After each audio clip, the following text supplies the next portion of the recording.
today.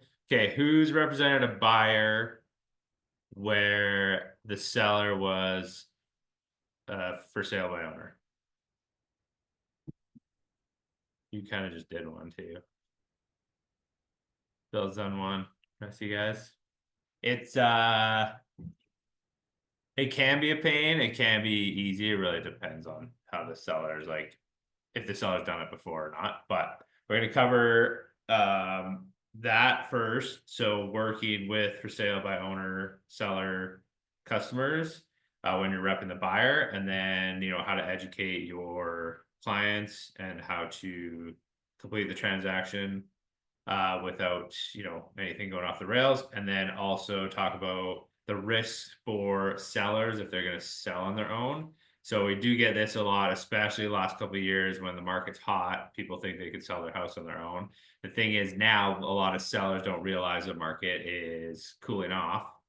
And also, inventory is up 110%. So they don't realize that it's going to get harder and harder to sell. So a lot of them, I'm still seeing people say like, oh, I'm just going to sell on my own, but that will get harder and harder. And I mean, I've seen a few lately that it's taken them years to sell their houses. So I'll go over the risk, how to talk to sellers if they're considering, listing with us or selling on their own, and then how to convert current FSBOs or maybe expired ones if you're talking to them, how to convert them into hopefully signing a listing contract with us. So that'll be our topics for today. First thing, obviously, is understand the psychology of somebody that wants to sell their house without using a realtor. So first things first, I mean, objection wise, I'm sure we've all heard the commission one. Anything for, I don't know, maybe Bill, like you've dealt with probably more than anybody else, but any other reasons like people have told you they're going to sell their house on their own, or maybe even their business is probably even more common. Yeah, I've come across it a couple times, especially in business. In the business side of things, we've got I'm doing one right now with a chiropractic office, and they're like, "Well, I don't want to hire you." And then I was like, "Okay, well, let's get it going. I'll show you what we can do."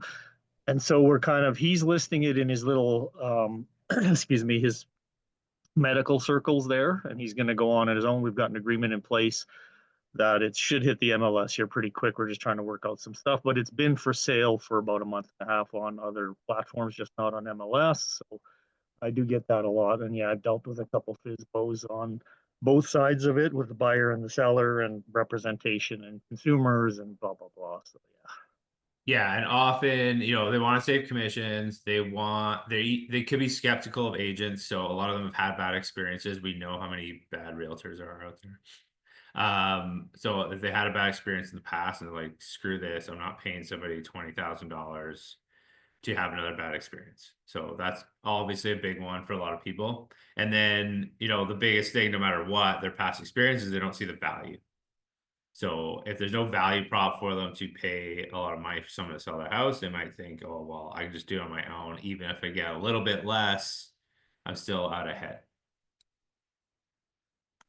Yeah, on that note, Andrew, I notice a lot of them don't quite understand how the commissions work, that they're actually built into the sale price. And then you have to kind of explain to them how that works with the commissions being built into the sale price. And I mean, there's always room for negotiation, right? So, Yep.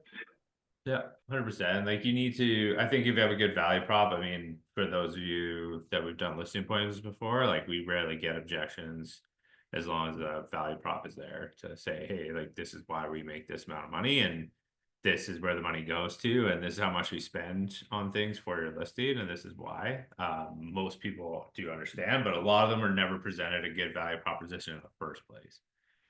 So when you're repping a buyer, and you go to show a listing that is self-represented by the seller, few key things. So number one, make sure you have the commission conversation with the seller and then with your buyer too.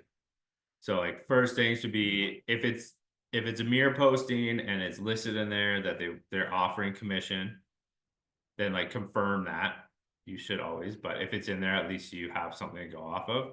If it's in there that seller will negotiate commission, you really need to start off by talking to the seller and making sure they're going to pay your commission. So if seller is not going to pay it, you need to have that conversation with your buyer as, hey, they're not offering commission. They said they will work with us, but they're not going to pay on the commission. So you're going to have a couple choices there. You're going to remind your buyers how much you need to get paid as per your EBRA, and what that's going to work out to. And then that can be added to the purchase price after you're done negotiating. So it's not like your buyer has to pay it all out of pocket. You can still add it to the purchase price and it can still be figured out in the mortgage amount, but you're going to need to negotiate those two things kind of separately in that case. A lot of self-represented sellers will still offer commission and will still pay buyer commission, which is another point we're going to get to. Kind of actually defeats the purpose because they're not going to save money. But a lot of them will do it. So it's not like you're necessarily going to run into that problem, but you will have some that don't want to, and you need to have the conversation with your buyer before you go. And I mean, I think many of you, because I think I've spoke to Joel and Emily about this, 1% realty ones are a good practice run for people. So like Joel, I think you've run into that probably before. I mean, I just lost a listing to someone who went with 2% realty after like a year of talking with him and helping him with stuff. Had a notification for his complex set up. So I saw the day he listed and then he texted me and I'm like, yeah, I already saw it all. Best of luck. He's like, well, bring me a buyer. I'm like, That's not how it works. no, I'm no. Yeah, for one, is he offering 1% or full? No, it is full commission, but still, it's kind of like, Which, no, I'm not going to try and help you sell your place now after a year communicating and keeping you updated and a bunch of other stuff. Like, yeah, whatever. It happens. yeah, it's like anybody had to have that conversation. I've had a few times where people are only offering the 1% to the buyer on a 2% listing, and then we got to go. They want to see it, which is fine. You have to show it, but what I always do, whether it's 1% or whether they're not offering anything or you don't know, is like remind your buyer, hey, this is the commission I make. This is why. This is what I'm helping you do. We've been going for 3 months. This is the contract you have. And if we need to add to the price at the end of the day, we will. And most of the time, you will pay the same amount you're going to pay anyway. And most of the time, you're only paying maybe 20% of that extra amount or less, maybe 5%, depending on your down payment. And that way everybody's compensated and it's lumped into the purchase price. So remind them like they're not have to cut you a check for 10 grand next week. You can still work it in. So how you do that is, we're going to negotiate with the seller. Let's say we came to agreement, 550 is good price. We got everything done. Then we're going to add on the commission. So say it's 559 and there's the commissions built in. That's the final sale price. So when you're doing these, you do need a seller agreement, a commission agreement, and you do need a customer form if they're self-represented. So we'll go back to FSBO here, just keep on that track. You're gonna need to make sure you capture those commissions before you start showing the property, because you can get burned pretty bad if you don't. So like if you start heading into these FSBO listings without the proper paperwork signed with your buyer and with the seller, then they can talk on the side. And yes, you have an EBRA in place, but let's be honest, most brokerages aren't going to litigate over like 5 to 10 grand. They're just not. So real brokers not going to go pay $20,000 to lawyers to try to claw back 10. They would have to be really like something they're really sure they're going to win. So protect yourself before you go in there. I'm gonna just click out of here quick. All right. So this is the seller. You guys can see the form. This is a seller customer acknowledgement and fee agreement. So if the seller is selling on their own, they're not represented, you're gonna want to make sure this is signed here to acknowledge that they're gonna pay commission and to acknowledge that you're not representing them. So you'll see buyer's brokerage and the seller or seller's names, land description, of course, And then the big thing here is like describes our role, right? So you agree not to act as your agent. You've read and understood the agreement and the consumer relationship guide, which you do need to send them. We have no agency obligations to you, no fiduciary duties. So it's a good reminder of like, yeah, I'm gonna run all the paperwork and do extra work, because it is, but we are not representing you. We represent the buyer only, so I'm not gonna give you any advice. The fee goes here. So like make sure the seller, yeah, I'm gonna pay you 3.5, 1.5. It's here, it's signed off. You must pay our fee within this many days of completion of the sale if the buyer completes a legally binding contract with you. So that'll be possession or completion. If most of the time the lawyer's just gonna forward it as normal, but I'd usually put like, 15 days in here, or whatever reasonable amount of time. Don't make it like 30 or 45. But most of the time, the lawyer's just going to forward it, but like keep it tight here. So within 15 days of completion, you must pay a fee within 15 days if they tank the sale at closing. So same thing as like a regular agreement if they have no reason to. And then you do have to just double check dower if there's one person on title.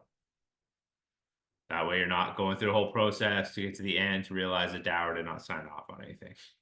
So just double check dower rights with them, and then everybody signs. So it's super simple, but it gives you the framework to walk through the seller. So when I'm working with them, I've done about 5 or 6 now. I walk through the forms with them and just make sure everybody's good. We're all on the same page. Yes. Okay. So we are going to sign this. I'm going to show the property and we're going to send you an offer. Now, I've had ones where I'm not signing this before I show the property, but I'll only do that if it's captured on the MLS. So at least I have something written, or I have written communication back and forth. So like sometimes I get bought, like, hey, my clients might not want this house. Let's just go see it, but I have some written communication or it's posted on MLS. Like have some way to get back that commission if you were to move forward. If there's nothing, if on MLS it's like negotiable and you think your clients are going to really want the house, then try to have this conversation before you enter the house so they don't have a side conversation without you later. So that's the form you fill out. Consumer relationship guide goes with it though too. You, in these cases, will end up doing, again, this form. You're going to end up conveying the paperwork most of the time, while the brokerage will. So on the purchase contract, you're going to put real broker as conveying and not the seller's brokerage. So buyer's brokerage is going to convey documents. You're going to want to try and get their lawyer info early on in the process. So you just make sure that communication's there. And some of these FSBOs are going to want to review paperwork with their lawyers, which is fine. That's kind of their rep in this case. So often you might have to leave the deals open a couple of days, which I've also got burned on, but there's not much you can do. I've left mine open. Guy was away. Like I need to review my lawyer, leave it open for 3 days, and just took another offer instead. But there's nothing, sometimes there's nothing you can do on that. If they're not gonna sign it off that night, there's nothing you can do. You got to leave it open and hope that they're gonna, stick to their word. So, questions on that? All right, so keep these transactional. Remember, you're not representing the seller.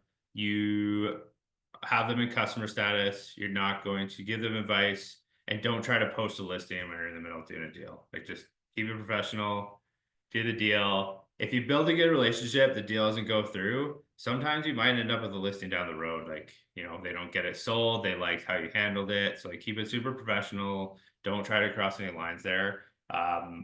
Acting like that and showing value, it will get returned to you. This will be more work, so don't kid yourselves. Try not to negotiate out your commission to close the deal like that buyer commission, because in this case, you are doing more work, so you're gonna earn it. I've had ones where I shave off $500 because the guy's like, I must have 600 even, whatever. But like, try not to negotiate away your only half of the commission, because you will be doing extra paperwork, extra communication with lawyers. They are kind of a pain. Anybody run into anything else on FSBOs or repping buyers you guys have questions on or want to discuss?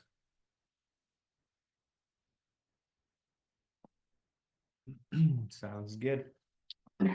So convincing sellers of the risk is mostly conveying our value proposition to them too.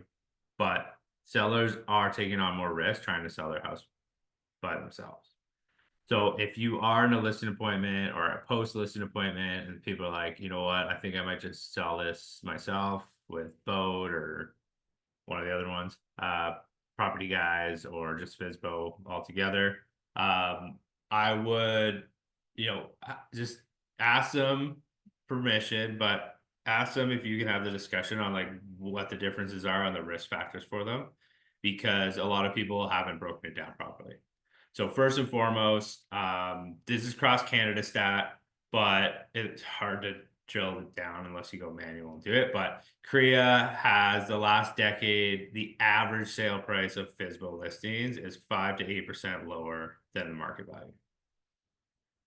That's across Canada. You're going to see some more discrepancies in certain places than others, but 5 to 8% lower, which is way more than our commissions, unfortunately for us. But our commissions are not that high. So total commission, even on 7 and 3.5, even on a large sale price, is still like 2% aside, just under. So they are losing more than they would be paying in commission. Often, like I said before, they're still paying buyer commission. So they're actually only maybe saving half the commission, but they're getting a lower sale price. There's definitely a big marketing gap, as we know. So lack of exposure on websites, lack of media packages, pictures are usually garbage for most of them. No video package, no social media presence. So they're lacking a ton of buyer reach, which again leads to the lower sale price. And then safety.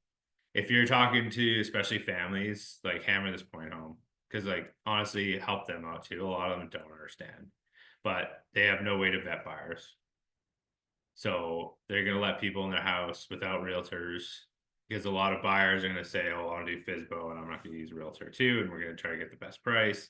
So now you're letting buyers in that have no agent with them.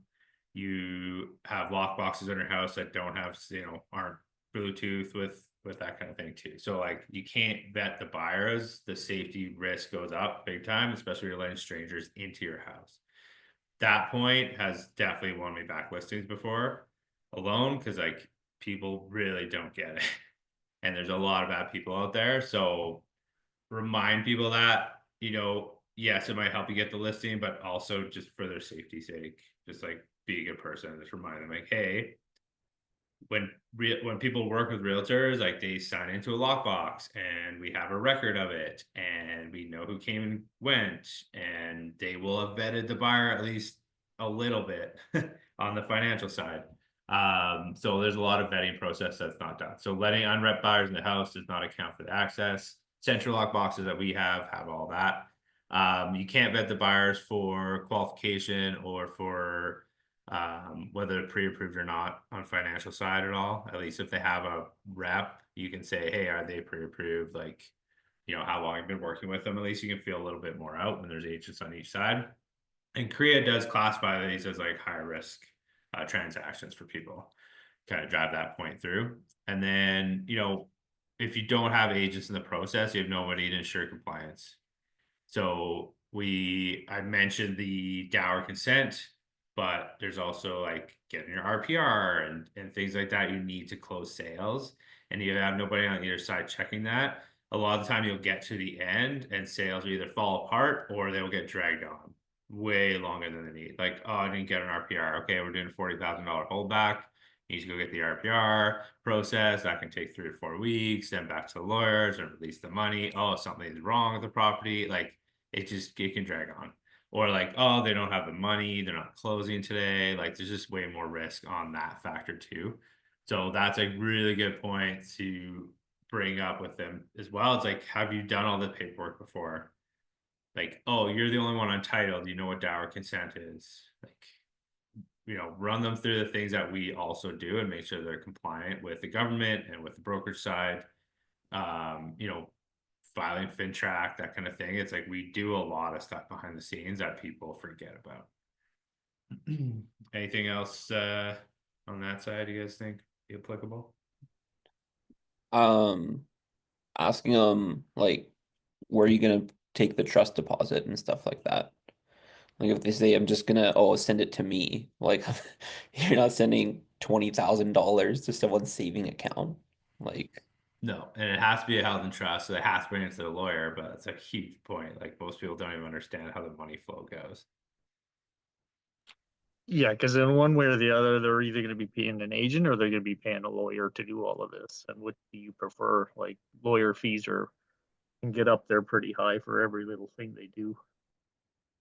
Yep, it's a good point. Like we should charge by the hour as far as I'm concerned, but we don't, and lawyers charge like 400 an hour. So like you can rack up quite a bit, especially if you mess up. Like if you did mess up the RPR and you mess up a bunch of other stuff, all of a sudden the lawyers are running around, like that bill climbs real fast. So very good point.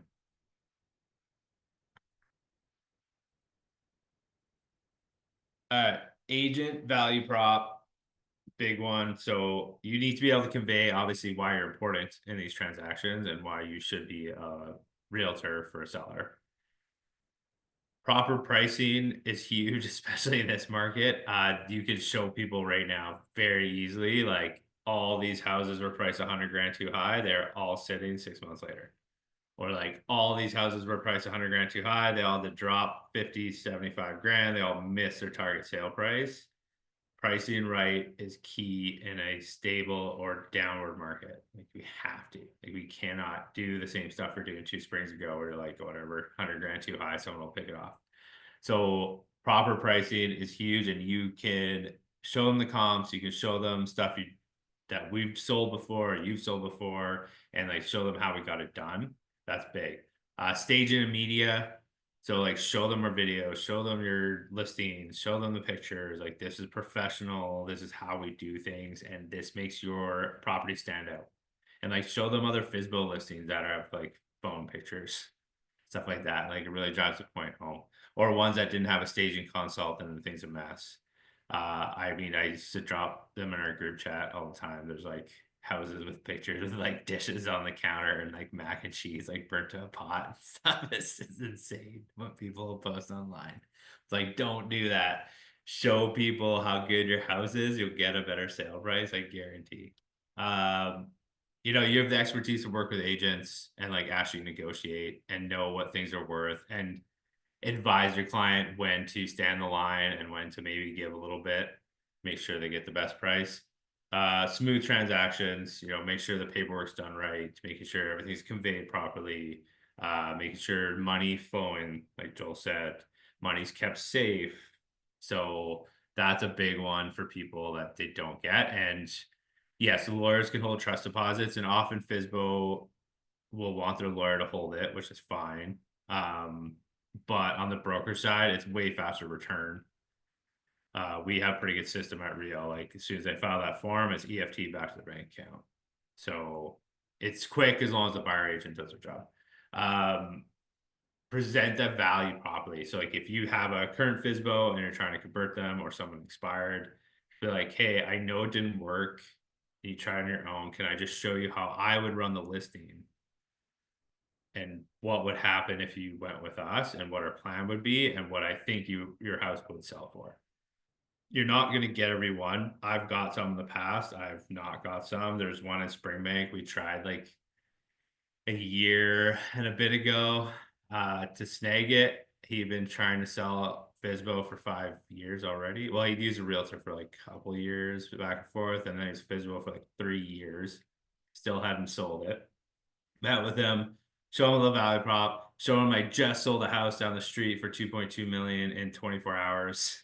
Showed him all that stuff, and he still refused to list with us. And guess what? He sold. Took him 6.5 years. He sold 2 months ago for the exact price. Well, he got $1,000 more, but I said 155 probably our target sale price. He got 156.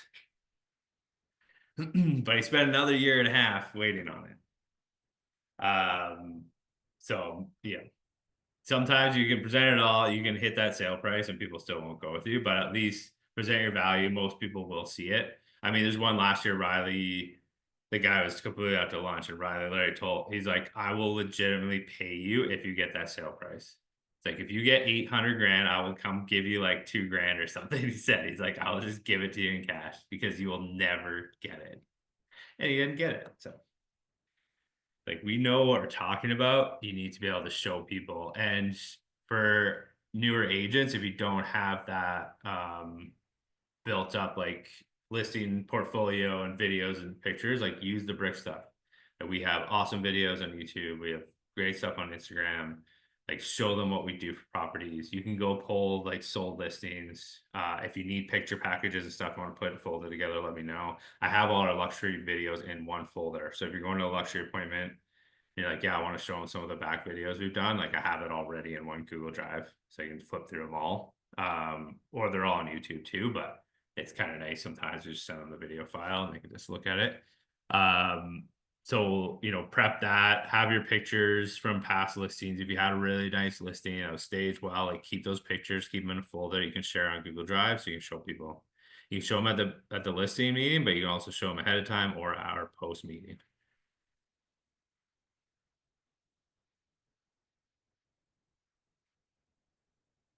All right. Bill, have you ever converted a FSBO from like FSBO to your listing? I never really went out after FSBOs. When I first started out, there was a whole, just like what we're doing now, whole feel about it. And I found, in a way, it's good practice if you're going to get into door knocking to just work on these people because they want to sell.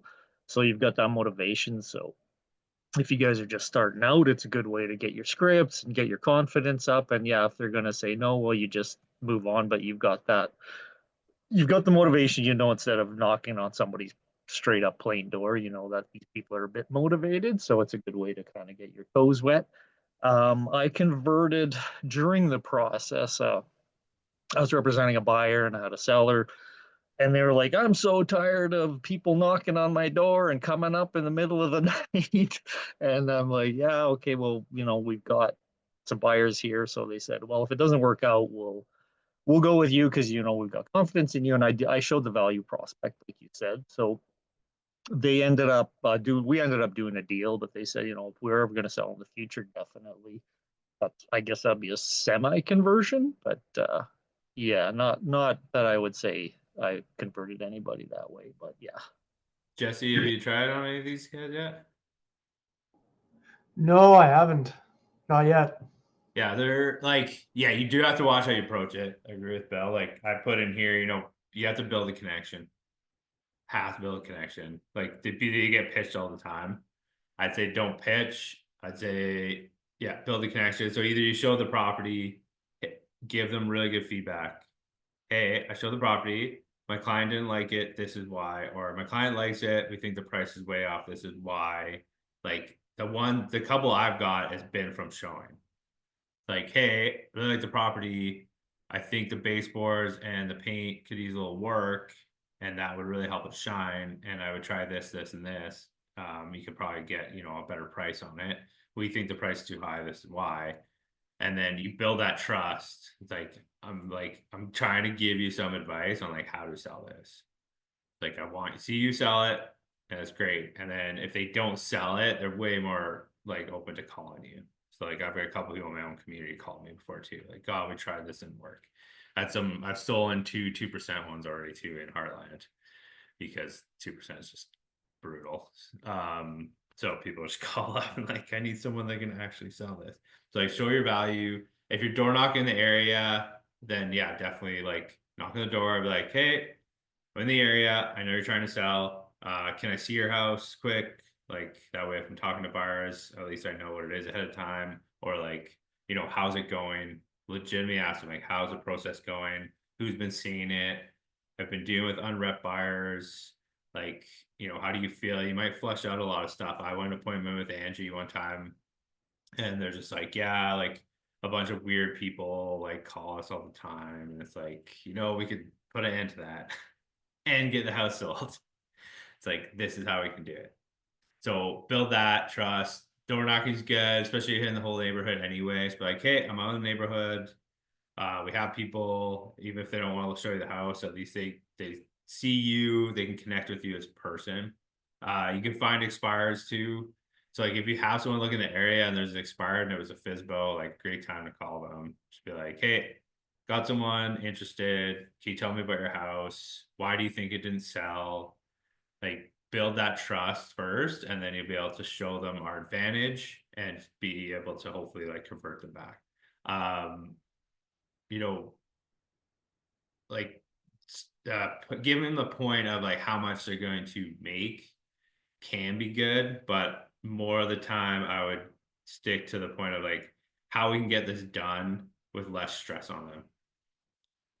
Because it is stressful. It's already stressful to sell your house. Never mind trying to sell on your own and vet buyers and deal with who's in your house and all that stuff. It's like we can probably get you more money than you can, but other than that, I can at least take the stress off. You can keep going to do what you do. Like you have a job and you have kids, you have all this stuff. Like let us do our job. You go do your job. That usually helps. Sorry, go ahead.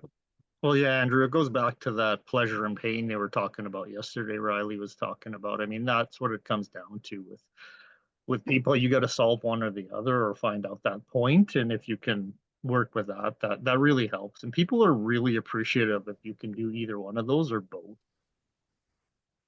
Yep, 100%. And remind people you have a team behind you too. Like, hey, I got transaction coordinators. They're going to make sure we're compliant. They're going to send you stuff.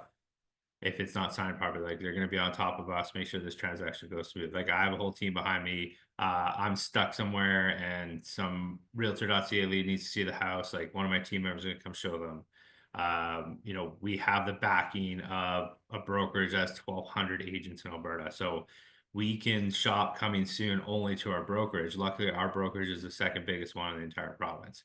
So we can actually pre-shop your house before it goes on. So we can see if we can flush out some buyers for you if you don't want a ton of showings. It's like whatever their strategy is and you know how fast they want to sell it, like you could kind of demonstrate how like the team can help, the brokers can help, like lean on those things. We like pretty much every listing, especially the high end ones I've got the last couple of years, I beat out solo agents every time, like Sotheby's and Remax First Guys and all that stuff. Like I win them because I have team and I have the brokerage. And like as soon as I show them that, they're like, well, the next person that comes in the door for the next listing appointment, they have no chance. No chance. And I leave these people with like the same thing every time. Like, oh, you're interviewing two more agents? Great, no problem. Ask them how they're going to market your property. Ask them how their marketing stands out. And, you know, make sure you ask them, you know, what their pre-listing strategy is. Like just leave them one little thing to kind of stump the next realtor because most of them don't have anything. Even like, and they're at Sotheby's and I think most of the Sotheby's agents aren't trying very hard. So you can kick everybody's butt using the team, using the brand, using the brokerage, and showing like our past sales, 100%.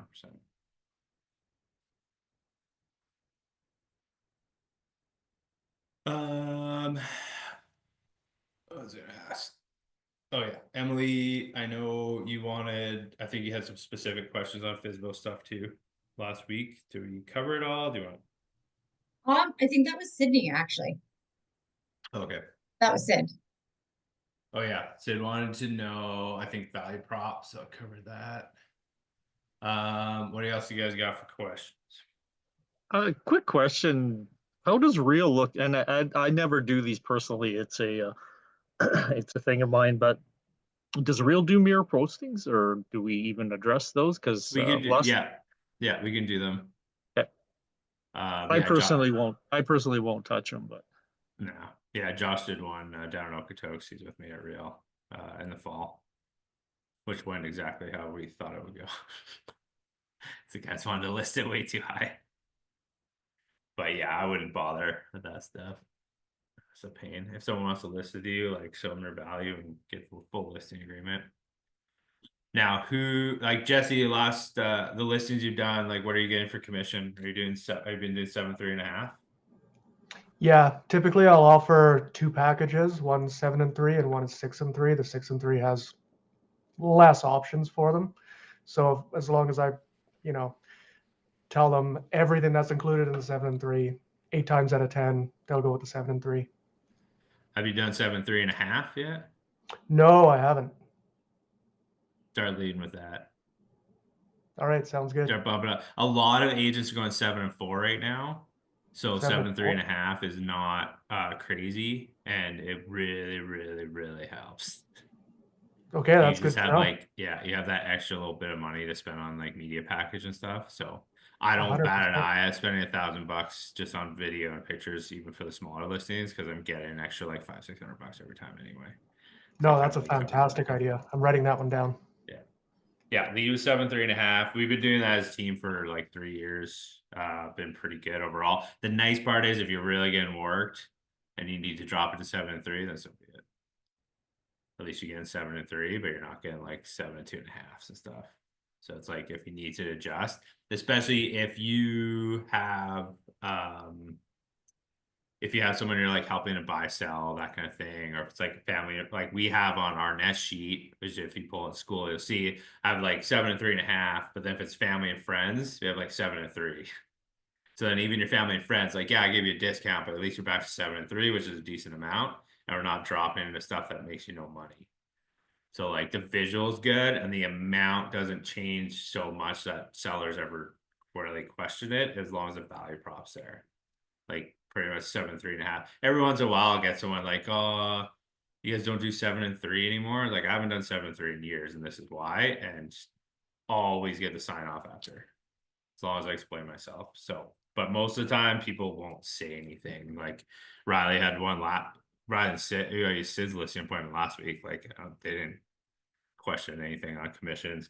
Like Riley did a 7 and 4 last year, didn't question it either. So That was a test. I just wanted to see. I haven't done it since because it felt a little bit high, but I did Yeah, want to check. poor and see. Richard. I feel bad for him still. Well, yeah. You didn't even spend money on media packages, buddy. No, I didn't. Sold it right away. I didn't. That's why. And honestly, that was the perfect opportunity to do something like that for that house. It was, Hmm. and I crushed it, man. I got him a great price. Yep, you did. Yeah, But- higher than we thought. So Joel, you still need to find him a house who's not living at his sisters for eternity. That's a whole other. I don't think he's moving, but Yeah. Well, I think he'd be a good friend for you. He's a nice guy. I don't think he's doing well. So No, no. I could see that after moving out of the basement, being there for what, 45 years. Give or take. And then the Dr. Pepper kicks into gear if after, 25 years of a flat of Dr. Pepper a day. And some sunlight too. Who knows Yeah. what happens with that mix? Yeah, the vampire. Okay. have you guys hit any stay on commissions? You've been getting your commissions finally, your listings, right? Yeah, no, I haven't had any issues with my commissions at all. I just kind of explain what I use my money for, and again, I explain the media packages and that I'm paying for them, and I show them the videos and the pictures that we do, and they're like, "Oh, okay, yeah, no, we like this." So And that's the thing. That's what I like. I'll do a nice reel on everything, even if it's like a $300,000 condo. I just pay for the video. I mean, Kyle has a decent package. I'm not paying like $500 for a reel, but I'll pay a couple $100 for a video every time, just so that if people ever ask, like, well, yeah, this is what I'm gonna do. And you're gonna make an extra $500 doing 7.3.5. So I've got a small one. So just spend a couple $100 and it just elevates your brand every time too. And people really like it. It's like if I have a condo, I want you to treat me like the same as a $2 million house, and that does it without spending a ton of money. Obviously, on the big ones that are like, I'm doing long YouTube videos and like scripting stuff, and those cost like $1,800 for the video. But those are worth it because they're all high end stuff. So there's a way to at least present and always give that value prop, even on the smaller stuff, and then charging a little bit extra, then you're covered.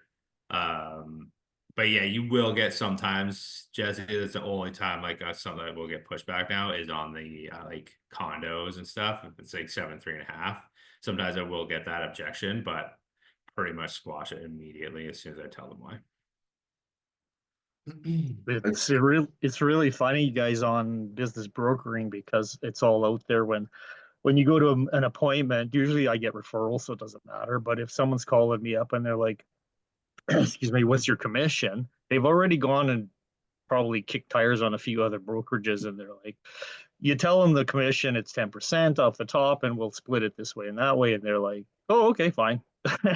And if people object to it, you just say, well, I might be able to shave this or that, but otherwise you pick up your stuff and walk away. And they're like, no, no, no, wait a minute, wait a minute. I reached out to other brokers and you're right in the ballpark. So it's not much of a discussion in business brokering anymore.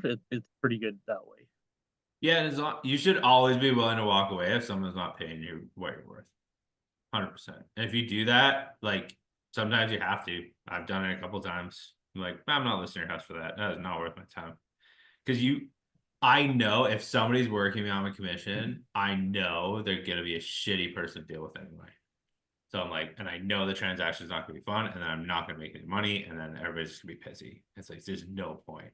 I walked away from, like, there's one I walked away from. I could have literally sold it in one day with a picture on my phone. I was still like, I'm not doing that for $4,000. Like, not a effing chance. Like, I cannot do that. Because if you do that, then the next person finds out, and then you just like, there's this whole trail of everybody trying to work you on commissions. It's like, this is what I charge. This is why. If you want the best, you can pay for it. And if you want 2% realty, then like, all the best to you. Well, the thing there too is, and they taught this to us early, that if you basically say, well, if I give you a break, then I've got to give the next guy a break. Because imagine I turned it around and you found out I was charging you full commission, and your friend says, well, no, he's charging me this and this, and it's a lot less. They're going to be pissed at you, and they're going to come after you, right? So it's just a policy that's become, no, this is the standard, and you don't want to seem desperate, and you don't want commission breath, and you just like, okay, I've got many other people. You're not the only one out there selling a house, so good luck. I'm here if you need me. Yeah. So yeah. Yeah, and even on the high, it's funny because like on the high end, the new build stuff too, when we first started working at Elk Park Homes, and then Roland's like, well, I gotta put this $45,000 on top of the price. I'm like, yeah, it's the price of doing business for everybody. And like, even for him, because he had a staff before, prior to like last time he had show homes before Montera. And I was like, you had to compensate for paying your staff in your pricing. So this is just the same thing. It's just adding it on, and like we're giving all this value. It's like, oh yeah, you're right. And like nobody's ever, like not a single person building $1.5 million house with us has ever said anything about the commissions. Like it's just, well, yeah, we work with you and we work with the builder, and that's where we get paid. So like, and he's transparent with it. It's like in this box is commissions are captured. I would say on a couple of those points you guys said too, like every like crappy seller situation that I've been in where it's been like a challenging client to deal with, it's usually been where I've tried to navigate like a commission deal. Most times, like that's usually where it's been a really tough situation to deal with. Like maybe they won't accept a price, or they won't do a price reduction, or they're just really shitty clients to deal with. Not every time, but I would say on the listing side, if it was someone who was negotiating commission, like that was the one data point, I would say it's been a tough file to work on if I've moved forward at least 75 to 80% of the time. Like sometimes it's been okay and it's just sold and it's all good, but more often than not, it's been really, really a pain in the ass to deal with. And then same thing with what Andrew and Bill have said, like if you can show your value really, really well in a listing appointment, and like they're not even going to ask you about your fee. Like more often than not, they don't even ask me. It's at the very end where they're like, yeah, that sounds great. Like we're ready to go. Oh crap, what are we paying you? I'm like, oh, it's 7 and 3.5. Here's the breakdown. They're like, oh, okay, cool. Sounds good. I'm like, okay, great. I'll grab your FinTrack ID and jot down their information. It's when you get weird about it. Like if you're like, hey, this is my fee, and I know it seems a little high, and we charge a little bit more, and want to make sure you're okay with that. No, they're gonna be like, hell no. Obviously, this person is not confident. They feel awkward. So we should feel awkward. This seems too high for us too. Hell no, we're not doing that. But if you just honest and direct and like, here's what I do, here's what I can do for you, here's why, blah, blah, blah. And then it just flows. Then it becomes really, really easy. And that will turn most, like, go back to the beginning of the training, like that will turn most people that are thinking about FSBO on your side too, if you can present that value prop. And like I said, like the couple I've lost to FSBO, it's like I told my value prop, and I usually end up nailing the list price or the sale price, or they get a little less because they're on the market too long. Which again just kind of shows your value too. So a lot of them are going to see that, like, oh yeah, I should have just done that in the first place and not waited 2 years. So yeah, have that value prop, be confident, and use our videos and past stuff if you don't have a good library. It's like, just show them what you're going to do and then go out and do it. And we have really good video and picture partners that can make your listing shine and like get the staging consult done every time. It's a couple $100, like make sure the place looks good every time. Donna Lee's a wizard. I don't even know how she convinces some of these people to do what they do. Like, she convinced our clients to repaint their entire house, and like these people, their house is falling apart. They just like barely took care of it, and somehow they repainted the entire thing, got all the carpets cleaned, got everything out of there into storage bin, and like staged the whole place in like 10 days. And I was like walking in, like, all right, it's ready to go. I don't know what she says in there. I just don't ask questions. I just send her and wait. Like, I don't know, man. That's why you do staging consult. Like, so you're never the bad guy. Yeah. Make her the bad guy. She loves it.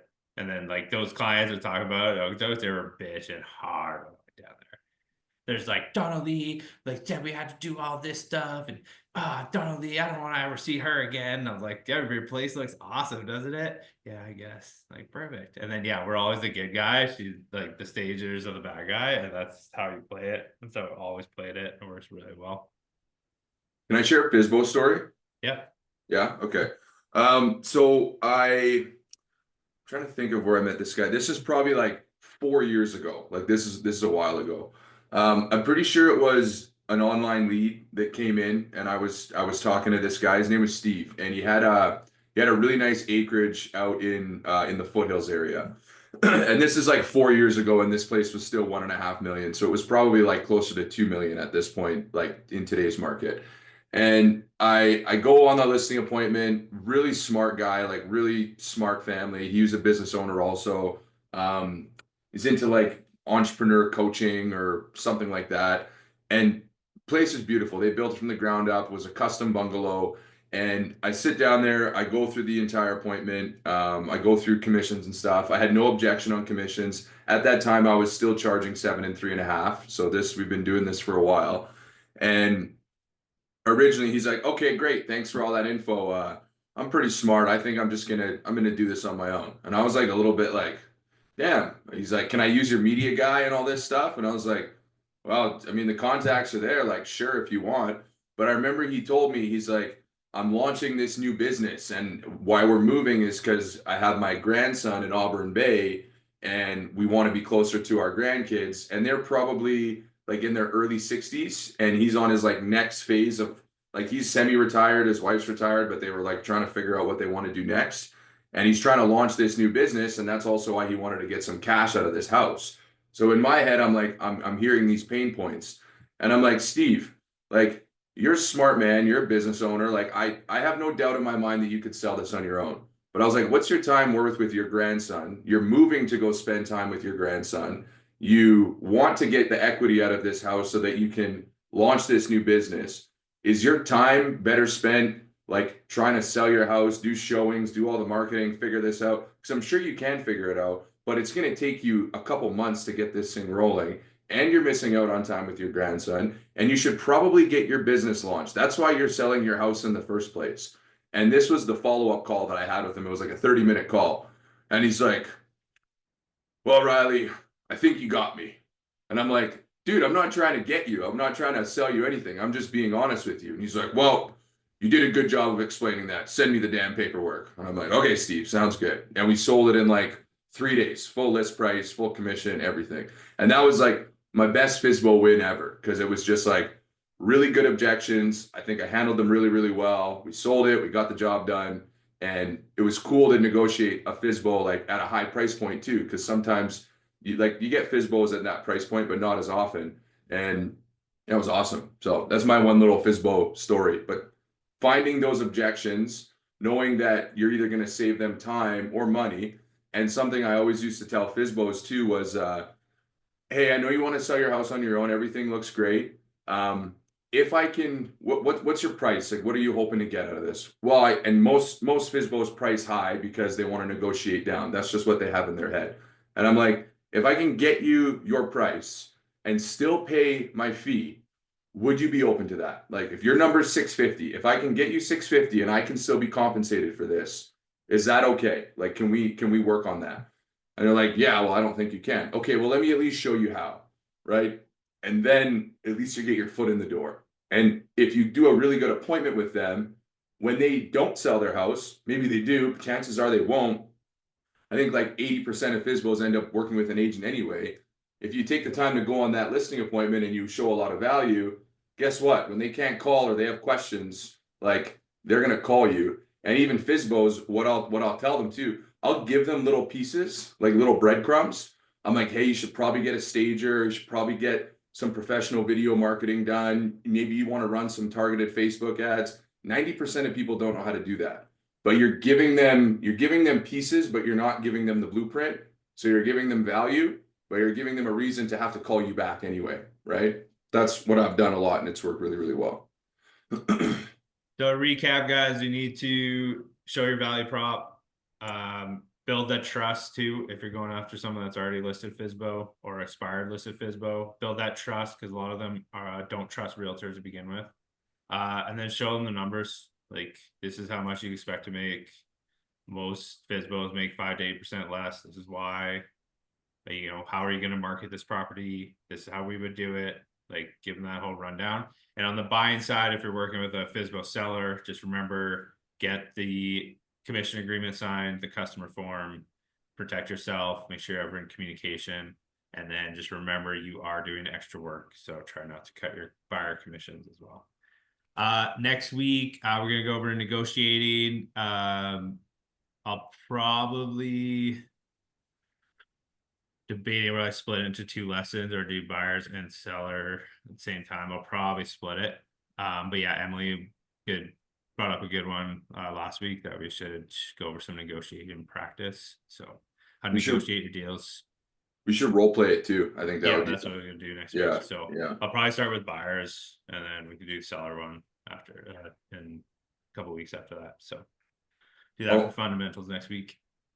I want to give you guys one more little script too that I've used with FSBOs, and it's also worked well. So when I was talking to Steve, and I'm just remembering this, so I said, Steve, when you become a for sale by owner, you're going to attract a few different types of buyers. And I was like, there's active qualified buyers that have mortgages ready and they're ready to purchase. There's looky-loos, like people that are just looking and searching and they're unqualified and they just want to waste your time.